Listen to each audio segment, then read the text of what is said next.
সুপ্রিয় দর্শক, কেমন আছেন? আশা করি সকলে ভালো আছেন, সুখে থাকেন, সুস্থ থাকেন, এটাই চাই। তো আসলাম অনেক দূর জায়গায়। এই জায়গাটার নাম কি মনে?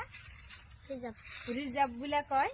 তো অনেক দিন হয়ে তো আসতে চাই, কিন্তু আসা হয় না। তো এই জায়গায় আসছিলাম কালকে গান করতে, তাই মনে মনে ভাবলাম যে ওই জায়গাটায় কোনদিন যাই নাই, তো যাই দেখে আসি জায়গাটা কিরকম ভালো। তো দেখি অনেক মজার একটা জায়গা, তো দেখেন সবাই। তো অনেক একটা এত সুন্দর একটা সিনারি দেখলে অনেকটাই মন খুশি হয়, অনেকটাই মন ভালো লাগে। তো আশা করি তো সবাই আপনারা আমার ভিডিও দেখবেন, বাট এই চ্যানেলটা আপনারা সবাই ফলো করবেন, লাইক করবেন, কমেন্ট করবেন, শেয়ার করবেন। আর একটা কথা হলো যে এই আমার ভিডিও দেখলে হয়তো বা আমার ভিডিও দেখবেন, লাইক করবেন, কমেন্ট করবেন। আমাকে কে কমেন্ট করছে এই কমেন্টে রিপ্লাই কমেন্ট করবেন, তাহলে আপনারও লাভ হইলো মার, বাট আপনার ফলোয়ার বাড়বো, আমার হয়তো বা ভিউ বাড়বো। লাভ এখানে, বাকি কিছুই না।